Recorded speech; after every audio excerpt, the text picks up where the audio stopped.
Collaborations, better known as collabs, are one of the fastest ways to grow on YouTube. But A, how do you find collaborators to collaborate with? And B, how do you actually put that video together? Like, what are the logistics involved in a collaborative video? That's what I'm going to show you today. So, are you ready?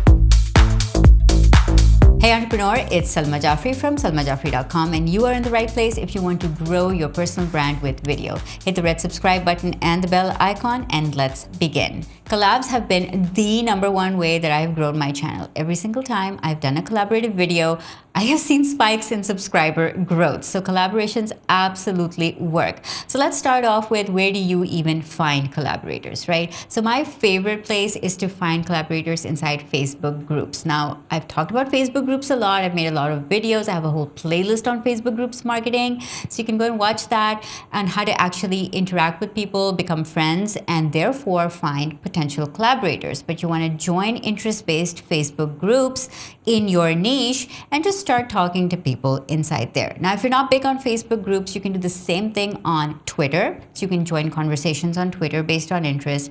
You can join forums, like groups of community forums and stuff like that, which is again interest-based, moderated. There's lots of people inside. Or you could join a community like Slack, for instance. So Slack has various community-based forums inside there as well. So the general idea is to join a group or a community or a forum where people are interested in your niche, start to get to know them, start to make some connections inside there.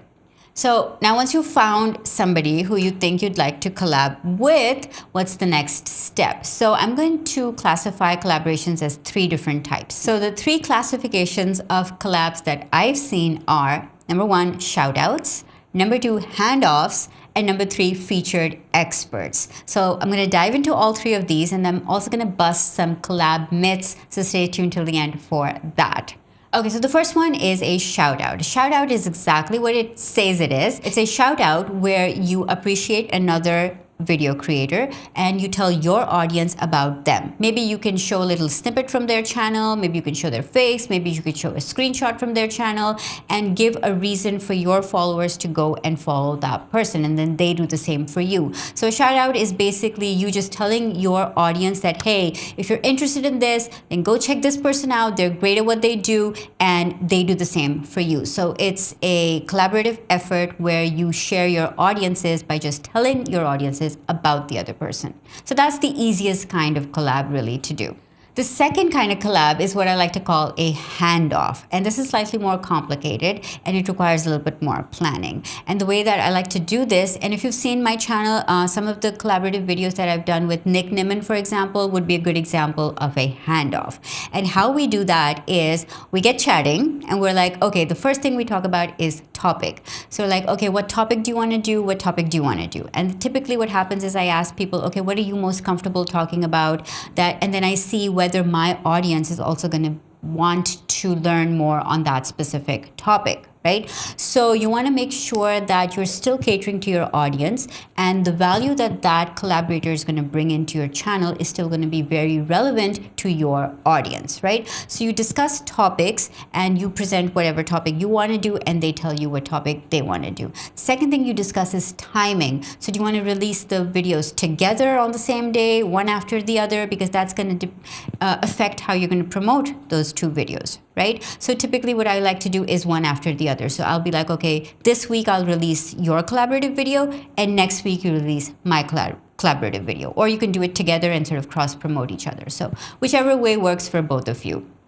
And now the actual filming of a collab video, right? So typically what I would do is I would film the intro and the outro. So I would film exactly like how I'm doing a video right now. I would start off with my hook and be like, this is what you want to learn about, then stay tuned, are you ready, right? And then I'm going to do my intro, like, hey, I'm Salma Jafri, and today I'm going to introduce you to a special creator, and he's going to teach you about this, and then I'm going to do a handoff, which is why I call this like the Handoff Collab. I'm going to be like, take it away, whoever that person is, right? Or let's hear what he has to say. Or are you ready? and with that person's name. So I'm going to do some kind of statement that makes the video flow better. And doing like a handoff statement makes your audience feel like, oh, okay, now we're going to transition to watching that person.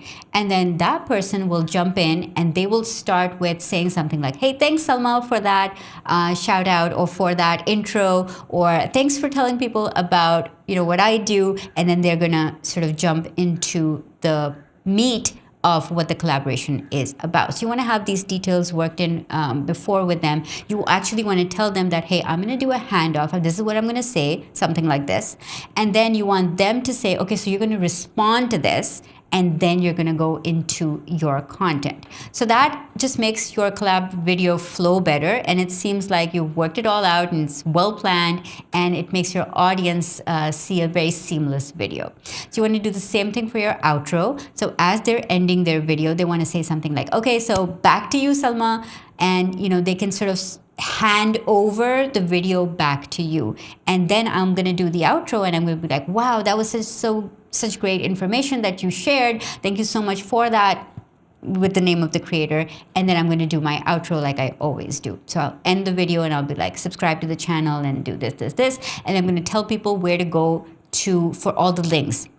So this is really important. When you're doing a collab video, you want to make sure that in the end cards, you link to that video creators. You want to promote them. You also link to them in the description. And if there's a certain video that you want to promote on their channel with your collab on it, then you want to put that video's link in the description as well. So you can say, and next week I'm going to be on their channel, so check that out. And then obviously when next week comes, you're going to put the link inside your description. Or if they've already done a video and you're doing the second one, then you can put that link inside. So either way, you want to put all these links everywhere, so you get the maximum benefits of that collab video, where your audience gets to know them, can easily go check them out, and their audience can easily come check you out. So you want them to put all of your channel links in their video as well. So the subscribe button in the end cards, link in the description, maybe an info card with a specific video linked in there as well, maybe your picture, maybe a screenshot of your channel as well.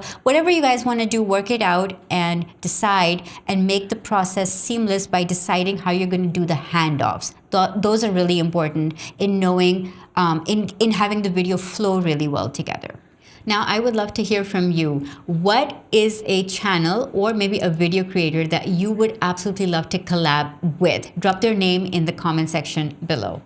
All right, so the third kind of collab that you could do is called a featured interview. Now, this is more one-sided, but it is like an interview.